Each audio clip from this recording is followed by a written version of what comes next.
Hey everybody, my name is Ctrl-Alt-Bang, and today I want to talk to you about something that I've been saying for years at this point. Gaming is not, and will probably never be again, like it was at its peak. Now I know the peak is an objective term, but you gotta admit it just feels different. Now look, I'm not some boomer, I'm definitely not young on the other hand, but I'm just some 28-year-old dude that's been playing video games since I was about 6 with the PS1. So with over 20 years of experience in the hobby, I feel like I should know what I'm talking about, and trust me, there is a lot to talk about on this topic. But the main point that I want to get across here is that gaming just as a whole has changed, and a lot of the change that I've seen has happened in the past few years. I remember growing up, me and my dad, we'd stay up late in our basement playing Conflict Desert Storm or 007 Nightfire, and those are all core memories that I will always look back on fondly.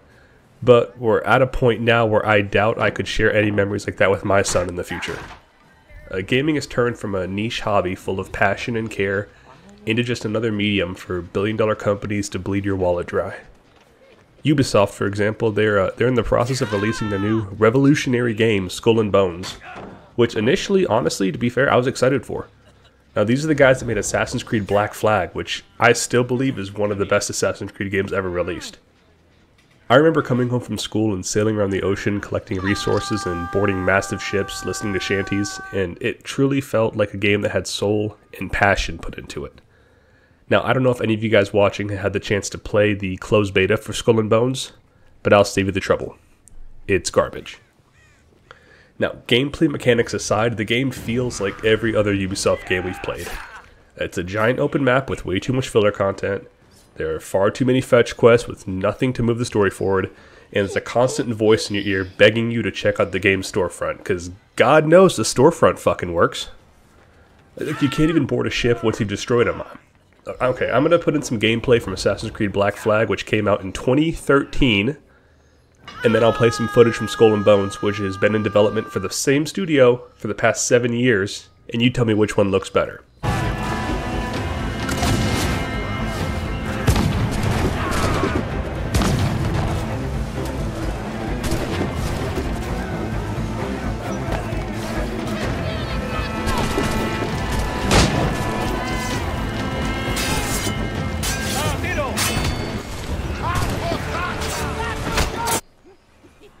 Not only is this a massive downgrade, but Ubisoft has the audacity to charge $70 for this game, calling it a quadruple A gaming experience.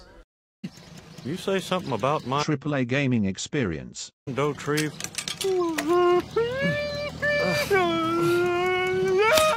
Now, if you're not familiar with the A ratings in video games, you essentially have indie games, which are usually releasing smaller size experiences on smaller budgets, with generally a smaller team.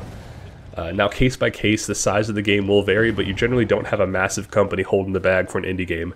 Games like Lethal Company, Operator, and Undertale are all fantastic examples of indie games, and they'll sell for varying prices. Sometimes you get an amazing game for $10, like Lethal Company. Other times, you'll pay a little bit more. But it all depends on the style of the game, and the prices usually reflect the value you receive from the title. Then you have your AA games, which are going to show a little more polish, maybe some extra content in the form of DLC, and you're going to see some marketing for them, like Life is Strange, Hellblade: When You Sacrifice, and Path of Exile are all AA games, and they're going to be closer to the standard $50 to $60 price tag that we usually associate with video games. And then you have the AAA games. These are the Goliaths that you always hear about. These are the games that are advertised at the Super Bowl. They have marketing budgets larger than some countries' GDPs. Call of Duty, Grand Theft Auto, Elden Ring. Essentially, if your grandmother's heard of it, it's probably a AAA game and you're going to spend AAA prices. The problem I'm having right now as a gamer is that we're still paying these exorbitant prices, pretty much the standardized at $70 now. It was $50 when I was a kid, then $60 for a while, and now it's $70. The entire game is just a digital download and it's still $70. Why are we still paying $70 when we don't even get the game disc? But I digress. That's not the main point I'm trying to get across in this video. These games are being marketed as AAA experiences, but they're delivering half-baked games that won't even be finished for months after release. I mean, how many times have you guys booted up a game day one, and it's just been met with a 60 gigabyte day one patch before you can even play the game? Call of Duty, the new one, Modern Warfare 3, not the 2013 Modern Warfare 3. This is Modern Warfare 3 Part 2. It's been out for almost 6 months now, which is halfway through the game's life cycle, since a new one comes out every single year, but there are still massive issues with the base game. But every year, people shell out their money on pre-orders and cosmetic packs that will incentivize the companies to just keep on repeating the cycle. Nothing's going to change unless we will it to change. It's as simple as that. Another thing I want to talk about regarding the state of modern day gaming is just the abundant abuse of the monetization system. This is something that I know it's been around a lot longer than video games, but it's mankind's unwavering ability to take advantage of others.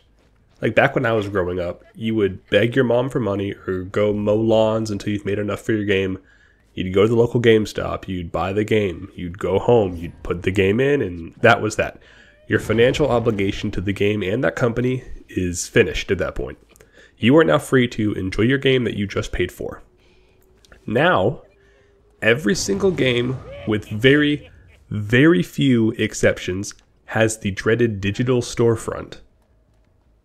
The new Call of Duty released their multiplayer reveal trailer, which is arguably the trailer that everyone is hyped for each year, and they spent 80% of the trailer advertising the different skins you can buy for your operators.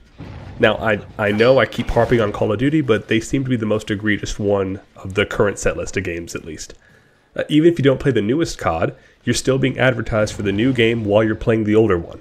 Hell, there was a massive scandal with 2K just a couple of years ago where they would put unskippable ads during the game. Now please, and I'm being serious here, please, someone give me one good reason why a video game that you buy for an agreed upon price would ever interrupt the gameplay with advertisements that you won't see a dime for. I'm waiting. UFC made sure to update the game files to put a giant advertisement for The Boys across the map, but God forbid they put any effort into improving that stuttering mess of a game. It would be one thing if the monetization enticement stopped there, but no. Think for a second. Who primarily plays video games? Children, right? Imagine for a moment, if you will, just bear with me. You take a small child to Walmart, or Target, or wherever the fuck, I don't know. And you tell them, okay, Timmy, you can look around, but don't buy anything. But here's my credit card, but don't buy anything. And don't look at your friends who all bought something. Just don't buy anything. What do you think's going to happen? Little Timmy is going to buy every goddamn thing in the store.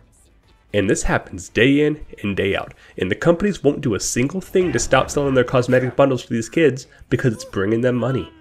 And I know you're going to say, but Control, a lot of games that do this are rated M, so kids aren't buying them. How stupid do you think I am? You think developers like Activision don't know exactly what they're doing? They put a goddamn cat in the game as an operator. And you're going to tell me they don't think kids are going to buy it? And now they're pricing certain cosmetic bundles at $30, which is half the price of the entire game. This is just, it's absolutely egregious and disgusting. But hey, you know, as long as the gravy train keeps unloading piles of cash, right? There's no reason, like a game like Lethal Company, which was made by one developer, is outselling Call of Duty and beating them on player count. But nevertheless, it's happening clear as day. And I'm not saying that to like knock on Lethal Company. I think that game is fantastic. And it just goes to prove my point. The soul behind mainstream gaming is completely gone and eradicated. Replaced forever when the CEOs of these companies realized how to turn every profitable franchise they own into basically a casino. Look, we're never going to go back to the days where you and your buddies all hop on after school or work and grind out a weapon camo you've been wanting, or stay up until 4 in the morning because the enemy team you've been facing for the past 30 matches in a row just keeps on talking shit. That's not going to happen anymore. The fun has been removed from games, and it's been turned into a chore. It's honestly really depressing to realize, but I think I'm just done with AAA gaming for the most part. Now, there's still some games I'm excited for. I'm still going to play GTA 6 when it releases in 2025. I'm going to keep my eye on Steam for upcoming games that look different and interesting. But I'm pretty sure I'm done with at least Activision, and I'm done with Ubisoft. If the companies that made their money off of us can't realize that they're alienating the people that gave them the power to do so in the first place, then there's just simply no hope for them going forward. This is the first Call of Duty since 2007 that I haven't bought, and I have no regrets about it, honestly. I mean, that's what, 16 years of playing Call of Duty, and I'm just done. Instead, I recommend looking deeper into games that may seem more unconventional but pique your interest. I've been having a lot of fun with Dead by Daylight recently, and I'm pretty sure I'm going to give Helldivers 2 a shot. I've been seeing a lot of good stuff about that game. But anyways, that's all I have for today. I just want to do a quick little rant and get that off my chest. Hope you enjoyed the video and the Dead by Daylight gameplay. You can catch me live on twitch.tv/Ctrl-Alt-Bang, where I stream Sundays, Mondays, and Tuesdays. Hope to see y'all there.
Guess who's coming for you?